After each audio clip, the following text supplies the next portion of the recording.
நண்பர்களே, இன்னும் ஒரு இனிய காலை பொழுதில் தீதும் நன்றும் நிகழ்ச்சியில் உங்களை சந்திப்பதில் மிக்க மகிழ்ச்சி அடைகிறேன். ஆம், நான் மகிழ்ச்சி அடைகிறேன் என்ற அந்த வாக்கியத்தோடு இந்த உரையை தொடங்குவதற்கு அது வழக்கமாக சொல்லக்கூடிய ஒன்று என்றாலும் கூட இன்றைய தினம் அதற்கு ஒரு பொருள் இருக்கிறது. அது என்ன பொருள் என்றால், இன்றைக்கு உலக மகிழ்ச்சி தினம், ஹாப்பினஸ். அந்த மகிழ்ச்சிக்கான ஒரு தினம்தான் இந்த தினம். மகிழ்ச்சிக்கென ஒரு தினம் அப்படி என்றால் மற்ற நாட்களில் எல்லாம் நாம் வருத்தமாக இருக்க வேண்டும் என்ற அர்த்தமா என்று கேட்டால் நிச்சயமாக இல்லை. எல்லா நாளும் மகிழ்ச்சிக்குரிய நாள் தான். ஆனால் மகிழ்ச்சி எதனால் உண்டாகும், அதற்கு நாம் செய்ய வேண்டியது என்ன, இதையெல்லாம் நினைவூட்டுவதற்காகத்தான் நாம் இந்த மகிழ்ச்சி தினம் என்ற ஒன்றை ஐக்கிய நாடுகள் சபை அறிவித்து 2012ஆம் ஆண்டில் அறிவித்து இதை உலகம் முழுக்க இன்றைக்கு பின்பற்றுகிறார்கள். 2012ஆம் ஆண்டில் பூட்டான் அரசு இந்த பரிந்துரையை செய்தது. அதாவது உலகளாவிய அளவிலான வளர்ச்சியின் மூலமாக ஏற்படக்கூடிய மகிழ்ச்சி, இதுதான் இதனுடைய அடித்தளம். அப்படி பார்க்கிற போது இந்த தினத்தில் ஒவ்வொரு வருடமும் ஒரு தீம், அதாவது ஒரு பொருள், அதாவது ஒரு தலைப்பை அவர்கள் வழங்குகிறார்கள். அந்த பொருளில் அந்த வருடம் மகிழ்ச்சி தினம் கொண்டாடப்படுகிறது. இந்த வருடம் 2025ஆம் ஆண்டிற்கான அந்த தீம் என்னவென்று கேட்டால் கேரிங் அண்ட் ஷேரிங். அதாவது பிறர் மீது அக்கறை காட்டுதல், பிறரோடு எல்லாவற்றையும் பகிர்ந்து கொள்ளுதல். இதுதான் இந்த வருடத்திற்கான ஒரு தீம். என்ன ஒரு அழகான ஒரு உள்ளடக்கம் என்று பாருங்கள். கேர் அண்ட் ஷேர், இதுதான் எல்லா விதமான மகிழ்ச்சிக்கும் அடிப்படை. கேர் என்று வருகிற போது நாம் எம்பதி, அதாவது மற்றவர்களின் மீது பரிவு கொள்ளுதல், மற்றவர்களின் மீதான அக்கறை கொள்ளுதல். இந்த மற்றவர்கள் என்பவர்கள் யார் என்று பார்த்தால், ஏதாவது ஒரு தேவைகளை கொண்டிருக்கக்கூடியவர்கள், பொருளாதார ரீதியாகவோ ஆரோக்கியம் சார்ந்தோ அல்லது வேறு பல ஒரு சமத்துவம் சார்ந்தோ தேவைகளை கொண்டிருக்கக்கூடியவர்கள். இவர்களுக்கான ஒரு சப்போர்ட்டிவ் சிஸ்டம், ஒரு ஆதரவு நிலையை உருவாக்குவது தான் இந்த கேரிங். இது நிறுவனங்கள் சார்ந்து, அரசு சார்ந்து, தனிநபர்கள் சார்ந்து இதை செய்யலாம். அப்படி அந்த ஒரு அக்கறை கொள்ளுகிற போது, பரிவு கொள்கிற போது, அந்த அக்கறையை பெற்றுக்கொள்கிறவர், அந்த பரிவை பெற்றுக்கொள்கிறவர்கள் மட்டுமல்ல, அக்கறை காட்டுகிற நீங்களும் மகிழ்ச்சியும் மனநிறைவும் அடைவீர்கள். பரிவு காட்டுகிற நீங்களும் அக்கறையும் மகிழ்ச்சியும் மனநிறைவும் கொள்வீர்கள். அதே போல் ஷேரிங் என்று வருகிற போது வளங்களை பகிர்ந்து கொள்ளுதல் என்பது அதனுடைய ஒரு நேரடியான பொருள். அதாவது ரிசோர்ஸ், பணம் மற்றும் பல்வேறு விதமான ஒரு இருக்கக்கூடிய அதிகாரங்கள், இது எல்லாவற்றையும் எல்லோரும் பகிர்ந்து கொள்கிற போது ஒரு சமத்துவம் உருவாகும்.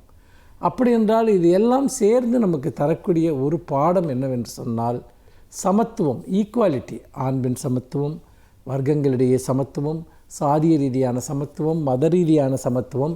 இது நிலவுகிற ஒரு சமூகத்தில்தான் மகிழ்ச்சி நிலவும்.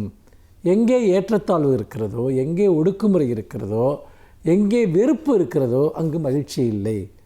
அதாவது சமீபத்தில் கூட உலகின் மகிழ்ச்சியான நாடுகள் பட்டியல் என்று ஒன்றை வெளியிட்டார்கள். அதில் இந்தியா எங்கோ பின்னால் இருக்கிறது. பல சின்னஞ்சிறிய நாடுகள் கூட நம்மை விட மேலே இருக்கின்றன. அப்படி என்றால் அன்ஹாப்பினஸ், மகிழ்ச்சியின்மையினுடைய ஒரு களமாக இந்திய சமூகம் இருந்து கொண்டிருக்கிறது. அதற்கு காரணம் ஏற்றத்தாழ்வுகள், செல்வங்களை முறையாக பகிர்ந்தளிக்க முடியாமல் இருப்பது, சமூக அநீதிகள். இது எல்லாம் தொடர்ந்து சமூகத்தில் நிலவுகிற போது மனிதர்கள் எவ்வாறு மகிழ்ச்சியாக இருப்பார்கள்? மகிழ்ச்சி என்பது நாம் ஒரு ஜோக்கை பார்த்து சிரிப்பது அல்ல, மாறாக அனைவருக்கும் சமத்துவத்தை வழங்குவது தான் மகிழ்ச்சி. அதை நோக்கிய பயணமாக இந்த மகிழ்ச்சி தினத்தை நாம் மேற்கொள்வோம். நன்றி, வணக்கம்.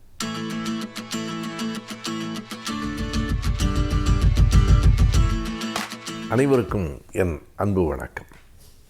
உலகத்தில், ஏன் இந்தியாவில் கூட வேறு எந்த மாநிலங்களிலும் நடைபெற்றிராத சில போராட்டங்கள் தமிழ்நாட்டிலே மட்டும் நடந்திருக்கின்றன. அவை இந்தியாவின் பிற பகுதிகளுக்கும் பயனை பெற்று தந்திருக்கின்றன. அவற்றுள் ஒன்று, இந்த தொடர் வண்டி நிலையங்களில், ரயில்வே ஸ்டேஷன் சொல்லுகிறோமே, இந்த தொடர் வண்டி நிலையங்களில் உணவகத்தில் ஒரு போராட்டம் நடைபெற்றது. உணவகத்தில் என்ன போராட்டம்?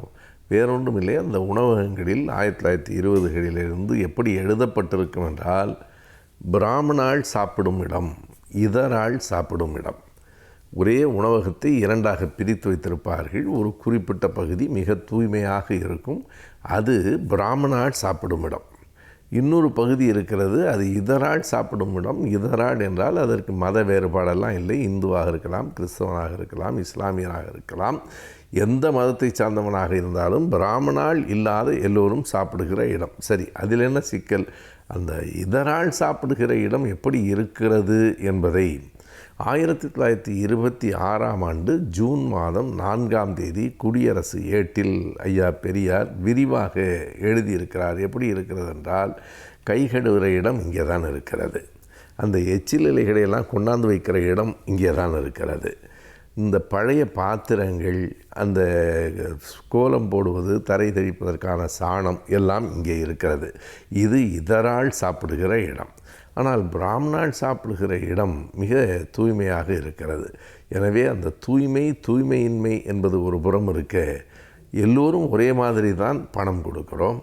இட்லிக்கு இவ்வளவு என்றால் எல்லோருக்கும் அதே காசு தான், தோசைக்கு அதே காசு தான், மதிய உணவுக்கு அதே காசு தான், எல்லோரிடமும் ஒரே மாதிரி பணம் வாங்குகிறீர்கள். ஆனால் ஒரு குறிப்பிட்ட சாதிக்கென்று ஒரு இடத்தை ஒதுக்கி வைக்கிறீர்கள். இது மனிதர்களை சாதியின் அடிப்படையில் பொது இடத்தில் பிரிப்பது.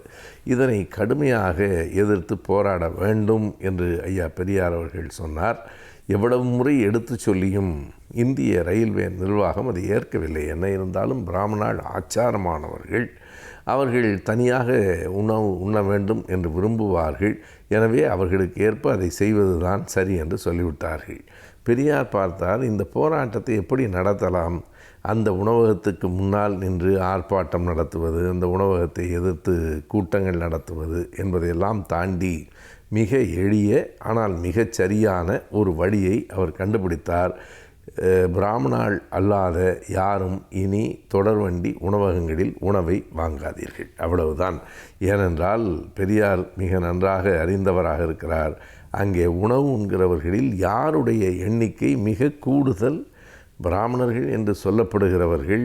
அவர்கள் பெரும்பாலும் கையிலேயே உணவை எடுத்து வந்து விடுவார்கள், வேறு இடத்தில் உணவு உண்ண மாட்டார்கள். கையிலேயே அப்போதெல்லாம் ஒரு கூஜா, அந்த கூஜாவில் ஒரு தண்ணீர் இருக்கும். எனவே அவர்கள் எப்போதாவது தான் உணவகத்துக்கு வருவார்கள்.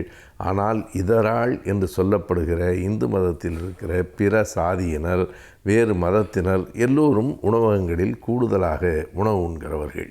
எனவே நீங்கள் அந்த ரயில்வே உணவகத்துக்கு போவதை நிறுத்திவிடுங்கள் என்று சொன்னதற்கு பிறகு அவர்களின் வருமானம் வெகுவாக குறைந்துவிட்டது. அதற்கு பின்னால் அவர்களால் உணவகத்தை நடத்த முடியாது. வெறும் பிராமணர்கள் மட்டும் சாப்பிடுகிற அந்த பார்ப்பனர்களின் பணத்தை வைத்து கொண்டு அவர்களால் அந்த உணவகத்தை நடத்த முடியவில்லை. எனவே இதை பெரிதுபடுத்தாதீர்கள் என்று சொல்லி பார்த்தார்கள். பெரியார் தெளிவாக சொல்லிவிட்டார், யாராக இருந்தாலும், வருகிறவன் பக்திமானா இல்லையா என்பதெல்லாம் சிக்கலில்லை, யாராக இருந்தாலும் இந்த பிராமணால் இதரால் என்கிற அந்த பெயர் பலகைகள் நீக்கப்படுகிற வரையில் மற்றவர்கள் யாரும் இனிமேல் இந்த ரயில்வே உணவகத்திலே உணவு எடுத்துக்கொள்ள மாட்டார்கள் என்று அறிவித்தார். அந்த போராட்டத்திற்கு ஒரு பெரிய வெற்றி கிடைத்தது. இதை நாம் எதோடு ஒப்பிட்டு பார்க்கலாம் என்றால், மார்ட்டின் லூதர் கிங் அமெரிக்காவில் நடத்திய அந்த போராட்டம். ஆனால் அதற்கும் முந்தியது இந்த போராட்டம். அங்கே மார்ட்டின் லூதர் கிங் என்ன சொன்னார் என்றால், அங்கே அமெரிக்கர்கள், வெள்ளையர்கள் தான் முன்வரிசையில் இருக்கலாம், மற்றவர்களெல்லாம் பின்னால் உட்கார வேண்டும், அதுவும் ஆங்கிலேயர்கள் வந்துவிட்டால் இவர்கள் எழுந்து இடம் கொடுக்க வேண்டும் என்பது எங்களை அவமதிப்பதாகும், சுயமரியாதைக்கு எதிரானது. எனவே நம்முடைய ஆப்பிரிக்க மக்கள் யாரும் பேருந்துகளில் ஏறாதீர்கள் என்று அறிவித்தார். அவர்கள் ஏறவில்லை. அந்த நிர்வாகத்திற்கான வருமானம் குறைந்தது. பிறகு அவர்கள் மாற்றிக்கொண்டார்கள். அப்படித்தான் இங்கே பெரியார் கையில் எடுத்த ஆயுதமும் வேலை செய்தது. வருமானம் குறைந்த பிறகு தானாக வெளிவந்தார்கள். பிராமணால் இதரால் என்கிற பெயர் பலகைகள் நீக்கப்பட்டன. அதாவது நமக்கு நேர்ந்த அவமரியாதை நீக்கப்பட்ட நாள் மார்ச் 20.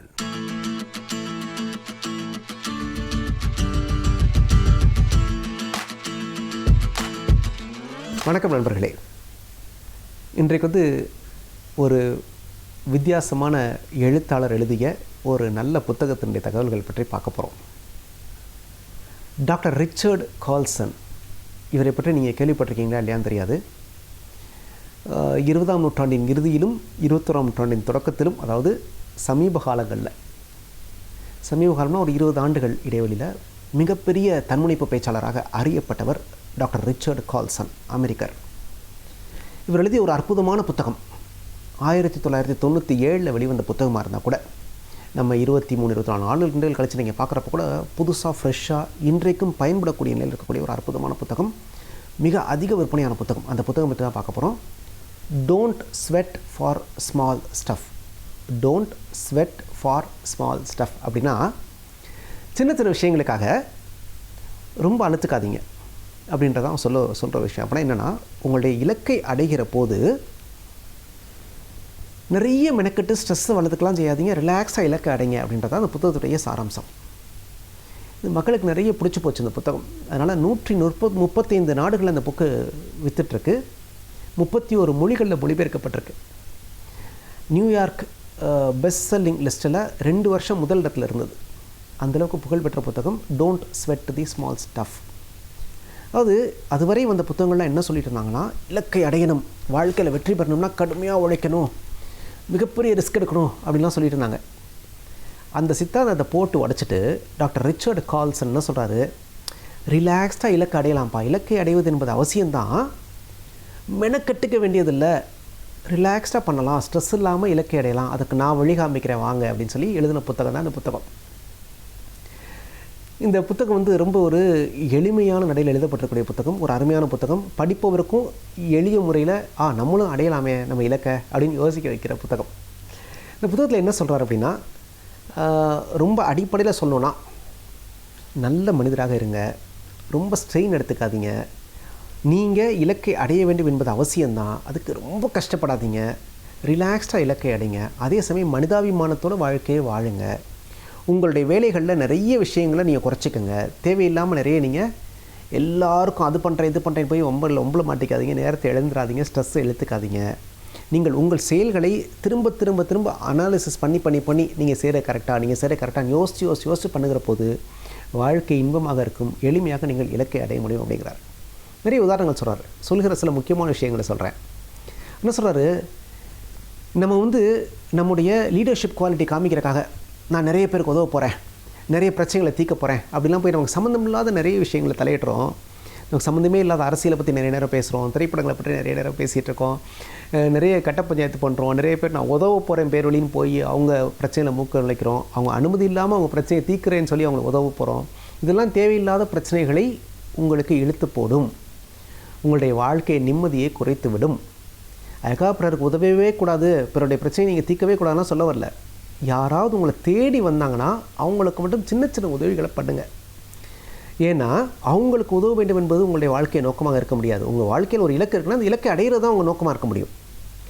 ஆக அந்த இலக்கு என்ன, அது சார்ந்து நீங்கள் பயணிக்கலாம். பயணிக்கிறப்ப ரொம்ப வேகம்லாம் தேவையில்லை, நிதானமாக ரிலாக்ஸ்டாக அந்த இலக்கை சென்றடைகிற பயணமும் இனிமையாக இருக்க வேண்டும். இலக்கை அடைஞ்ச பிறகு தான் சந்தோஷமாக இருப்பேன் நீங்கள் இருக்க வேண்டிய அவசியம் இல்லை. இலக்கை நோக்கி பயணிக்கிற பயணமும் மகிழ்ச்சியானதாக இருக்க வேண்டும், ரிலாக்ஸ்டாக பண்ணுங்கள் அப்படிங்கிறார். யாராவது வந்தாங்கன்னா சின்ன சின்ன உதவிகள் பண்ணுங்கள், அன்பாக காது கொடுத்து கேளுங்க, 4 பேர் பேசுனாங்கன்னா காது கொடுத்து கேளுங்க, அவங்களுக்கு முடிஞ்சால் சின்ன சின்ன உதவிகள் பண்ணுங்கள், அவங்க கேட்டாங்கன்னா பண்ணுங்கள், மனிதாபிமானத்தோடு இருங்க, ஒரு கைண்டாக இருங்க, அதாவது ரூல்ஸ் பேசாமல் ஒரு அன்போடு இருங்க, உங்களை சுற்றி இருக்க மனிதர்களை நேசிக்க கற்றுக்கொள்ளுங்கள். அதெல்லாம் வந்து உங்களுக்கு வந்து ஸ்ட்ரெஸ்ஸை குறைக்கும், ஒரு நல்ல மனிதராக இந்த உலகத்திற்கு உங்களை எடுத்துக்காட்டும். அதெல்லாம் உங்களை இலக்கு நோக்கி அழைத்து செல்வதற்கான நிறைய பலங்களை கொடுக்கும், பலன்களையும் பலத்தையும் கொடுக்கும்ன்றார். அந்தளவுக்கு ஒரு அற்புதமான விஷயமாக வாழ்க்கையை அனுபவித்து அந்தந்த நிமிஷங்களில் ரசித்து வாழுங்கள். அப்படி வாழ்ந்தீர்களே ஆனால் வாழ்க்கை இன்பமயமாக இருக்கும் அப்படின்றார். அவர் என்ன சொல்கிறாரு, காரில் போகிறது மாதிரி தான் வாழ்க்கை. இலக்கு வெளியில் இருக்குது, நீங்கள் காருக்குள்ளே இருக்கீங்க, காருக்கு உள்ளே இருந்துட்டு வெளி உலகத்தை பார்க்குறீங்க, வெளி உலகத்தில் இருக்கக்கூடிய விஷயத்தை அடையிறீங்க. அது மாதிரி தான் வாழ்க்கையே இருக்கணும். ஆனால் நம்ம என்ன பண்ணுறோம், தலைகீழாக பண்ணிகிட்ருக்கோன்றார். உதாரணத்துக்கு நம்ம படிக்கிறப்பயே நமக்கு என்ன தேவை, நமக்கு என்ன தெரியும், இல்லை நமக்கு என்ன பிடிக்கும் பார்த்து படிக்கிறது இல்லை. எந்த படிப்புக்கு நீங்கள் டிமாண்ட் அதிகம் அதை படிக்கலாமே அப்படின்னு சொல்லி அந்த வெளி உலகத்துக்கு ஏற்ற மாதிரி உங்களை மாற்றிக்க பார்க்குறீங்க. இங்கே தான் பிரச்சனை வருது. உங்களுக்கு என்ன பிடிக்குமோ அதை படிங்க. வேலைன்னு போகிறப்ப எந்த துறையில் இன்றைக்கி வேலை வாய்ப்பு அதிகமாக இருக்குது அப்படின்னு பார்த்து அந்த துறை சார்ந்து ஓடுறீங்க, தேவையில்லை. உங்களுக்கு என்ன வேலை செய்ய பிடிக்குமோ அந்த வேலையை பாருங்கள். கார் வாங்குறப்ப என்ன கார் இன்றைக்கி டாப்பில் இருக்குது அது நான் வாங்க போகிறேன் அப்படின்றீங்க, தேவையில்லை. உங்களுக்கு என்ன கார் பிடிக்கும், உங்களுக்கு தேவை என்ன, காரில் போகணுமா, எவ்வளோ வேகத்தில் போகணும், அதுக்கான சின்ன கார் இருந்தால் கூட போகிறோம், அதை வாங்கிக்கோங்க. ஆக உலகத்தில் என்ன நடக்குது, இது என்ன பெருசு அதை நான் வாங்குவேன், இதை நான் வாங்குவேன் வெளியிலேருந்து யோசிக்காதீங்க. உங்கள் உள்ளே இருந்து யோசிங்க, உங்களுக்கு என்ன தேவை, இது போருமே, நம்முடைய தேவை, நம்முடைய நோக்கம், நம்முடைய இலக்கை அடைய இது இருந்தால் நல்லா இருக்குமே, இப்படி யோசிச்சிங்கன்னா நிம்மதியாக இருப்பீங்க. இழுத்து போட்டுட்டு மன அழுத்தங்களையும் ஸ்ட்ரெஸ்ஸு சொல்கிறோம்ல, மன அழுத்தம், ரத்த அழுத்தம் எல்லாம் எல்லாத்தையுமே நீங்கள் உருவாக்கிட்டு கஷ்டப்பட மாட்டீங்க. வாழ்க்கையை அமைதியாக இன்பமயமாக வாழ முடியும் அப்படின்றாங்க. இன்னொன்று, நிறைய பேர்ட்ட பர்ஃபெக்ஷன் எதிர்பார்க்காதீங்க. நம்மளை சுற்றியுள்ள மக்கள் பெர்ஃபெக்டாக இருக்க தான் மாட்டுறாங்க. அதனால் அதை அக்செப்ட் பண்ணிக்க கற்றுக்கங்க. மனிதர்களை ஏற்றுக்கொள்ள கற்றுக்கொள்ளுங்கள். தேவையில்லாமல் நடு ரோட்டில்னு சண்டை போடாதீங்க, ஆர்கியூ பண்ணாதீங்க. ஒய்ஃபாக இருக்கலாம், பிள்ளைங்களாக இருக்கலாம், நண்பர்களாக இருக்கலாம். ஆர்கியூ பண்ணுறதுல அர்த்தமே இல்லை. சின்ன விஷயத்துக்கு விட்டு கொடுத்து போயிடுங்க. வேணுமா, ரைட், ஓகே, பண்ணிப்பா, உனக்கு பிடிக்குதா, பண்ணிக்கப்பா. இதில் நான் போய் நின்றுலாம் சண்டை போட வேண்டிய அவசியம்லாம் இல்லை. இப்போ ரோட்டில் போகிறீங்க, ஒருத்தன் மோதிட்டான், சரிப்பா, அடிபட்டுச்சாப்பா, பார்த்து போப்பா, போயிட்டே இருங்க. ஏன் வண்டியில் எப்படி மோதினா, நான் கரெக்டாக தான் வந்தேன், நீ தெரியாமல் வந்தேன்னு சண்டை போட்டுருந்தீங்கன்னா என்ன ஆகும்? அன்றைக்கி பொழப்பு கெடும். அது தேவையில்லைங்கிறார். விட்டு கொடுத்து போங்க. நான் அன்றைக்கி ஒருத்தர் வீட்டுக்கு போய் பார்த்தேன். பேஸ்ட்டு பின்னாடி இருந்து அவர் பிதுக்கிறாரு, பையன் நடுவில் பிதுக்கிறான், சண்டை வருது. பேஸ்ட் எப்படி தான் பிதுக்கணுன்றார். எப்படி பிதுக்கினா என்ன, பேஸ்ட்டு தானே, விட்டு கொடுத்து போங்க. சின்ன சின்ன விஷயங்களை விட்டு கொடுத்து போங்க. அதான் சொல்கிறார், don't sweat for small stuff. சின்ன சின்ன விஷயங்களுக்கு சண்டை போடாதீங்க, சின்ன சின்ன விஷயங்களுக்கு வியர்வை சிந்தாதீர்கள். நீங்கள் பெரிய இலக்கிற்காக பிறந்தவர், பெரிய போர்க்களத்தில் போரிடுவதற்காக நீங்கள் பிறந்தவர். அப்படிங்கிறப்ப சின்ன சின்ன சண்டைகளில் உங்களை தொலைத்து விடாதீர்கள்ன்றார். ரொம்ப அருமையான வாசகங்க, எழுதி வச்சுங்க. சின்ன சின்ன சண்டைகளில் உங்களை தொலைத்து விடாதீர்கள். நீங்கள் பெரிய போர்க்களங்களுக்காக பிறந்தவர். அது ரொம்ப முக்கியம். அங்கே சண்டையிடக்கூடிய போர்க்களம் உங்களுக்கு தகுதி இல்லாததாக இருந்துச்சுன்னா விட்டுட்டு போயிடுங்க. சின்ன சின்ன சண்டையெல்லாம் போட்டு இந்த வீட்டில் நம்ம டாய்லெட்டில் ரெஸ்ட் ரூமில் தண்ணி வைக்கல வாளியில் அப்படின்னு தரும் சண்டை நடக்கிற வீடெல்லாம் இருக்குது. அதெல்லாம் தேவையில்லை. வைக்கல அவ்வளோதான், ஓகே ஃபைன், அப்புறம் என்ன, அடுத்து என்ன, இதில் போய் நம்ம சண்டை போட்டுறக்கூடாது. நான் யார் தெரியுமா அப்படின்னு. செக்ரட்டரி நோட் எடுத்துகிட்டு வரல அப்படின்னு சொல்லி நான் திட்டிருக்கக்கூடாது. நோட் எடுத்துகிட்டு வரலையாமா, நாளைக்கு நோட் எடுத்துருவா, முடிஞ்சு போச்சு. நிறைய விஷயங்களை நீங்கள் அனாலிசிஸ் பண்ணி ரொம்ப பெர்ஃபெக்ஷன் எதிர்பார்க்காமல் போனீங்கன்னா வாழ்க்கை இனிமையாக இருக்கும் அப்படிங்கிறார். அதனால் போகிற போக்கில் வாழ்க்கையை ஏற்றுக்கங்க. ரொம்ப மெனக்கடாதீங்க, கஷ்டப்படாதீங்க, உங்களையும் கஷ்டப்படுத்திக்காதீங்க. சுற்றியுள்ள மனிதர்களை சந்தோஷமாக வைத்துக்கொள்ளுங்கள். அப்படி செய்கிற போது நீங்கள் இலக்கை அடைவதில் வலியே தெரியாது, அழகாக அடைஞ்சிடலாம், கஷ்டமே கிடையாது அப்படின்றார். வாழ்க்கை எவ்வளோ எளிமையாகவும் வாழ முடியுமா அப்படின்றத நீங்கள் இந்த புத்தகத்தை படித்து முடிச்சோட உங்களுக்கு உணர்வீங்க. அவ்வளோ நல்ல கருத்துக்களை நிறைய சொல்லியிருக்காரு. சண்டை போடாதீங்க, அடுத்தவங்களுடைய பிரச்சனை தலையிடாதீங்க. அடிக்கடி நீங்கள் உங்களை கேட்டுக்கொள்ள வேண்டிய கேள்வி என்னென்னா, நான் சரியான வேலையை செய்து கொண்டிருக்கிறேனா, இல்லை நான் செய்கிற இந்த வேலை என்னை இலக்கு நோக்கி பயணிக்க வைக்குமா, என்னுடைய இலக்கை அடைய உதவுமா? இந்த கேள்வி மட்டும் அடிக்கடி கேட்டுக்குங்க. ஏன்னா ஒரு நாளில் பாதி நேரம் நம் இலக்கிற்கு சம்மந்தம் இல்லாத வேலையை செஞ்சிட்ருக்கோமா. யாரோ ஒருத்தருக்கு உதவுறது, யாரோ ஒருத்தருக்காக ஆர்கியூ பண்ணுறது, எதை பற்றியோ பேசுகிறது, சம்மந்தமே இல்லாமல் எங்கேயோ போய் நின்றுட்டுருக்குது.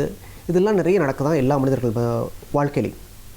நம்ம திரும்ப கேட்டுக்கொள்ள வேண்டியது, நான் சரியான வேலை செய்துட்ருக்கேனா, என்னுடைய இலக்கை அடைவதற்கு இந்த வேலை உதவுமா, இந்த சின்ன சண்டையை நான் போட்டு தான் ஆகணுமா, இது எனக்கு தேவைதானா, இது அப்படி மாற்றி பண்ணால் எனக்கு பயனுள்ளதாக இருக்குமே. இந்த மாதிரி அடிக்கடி உங்களுக்குள்ளேயே யோசிங்க. எவ்வளோக்களோ உங்களுக்குள்ளேயே ட்ராவல் பண்ணுறீங்களோ, எவ்வளோக்களோ விட்டு கொடுத்து போகிறீங்களோ, எவ்வளோக்களோ அடுத்தவரை அனுசரித்து கொண்டு போகிறீர்களோ, அவ்வளோக்களவு வாழ்க்கை இனிமையாக இருக்கும், இலக்கையும் நீங்கள் அடைய முடியும்.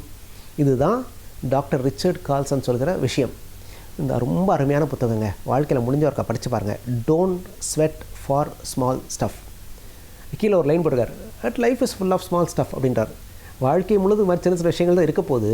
ஆனால் நம்ம சின்ன விஷயங்களுக்காக வேர்வையை இழக்கக்கூடாது. நாம் பெரிய போர்க்களங்களுக்காக பிறந்தவர்கள். அதனால் பெரிய போர்க்களத்தில் மட்டுமே போரிடுவோம், மற்ற எல்லா விஷயத்தையும் விட்டு கொடுத்து போவோம், மனிதர்களை மனிதாபிமானத்தோடு அரவணைத்துக் கொள்வோம் அப்படிங்கிறத அந்த புத்தகத்துடைய ஓன்லைன். இந்த புத்தகத்தை படிங்க. ரொம்ப படித்தா மட்டும் பார்த்தாது, வாழ்க்கையிலையும் அதை செயல்படுத்தி பாருங்கள். வாழ்க்கை இனிமையாக இருக்கும், உங்கள் இலக்கையும் அடைய முடியும், நீங்களும் வெற்றி பெற முடியும். நன்றி, வணக்கம்.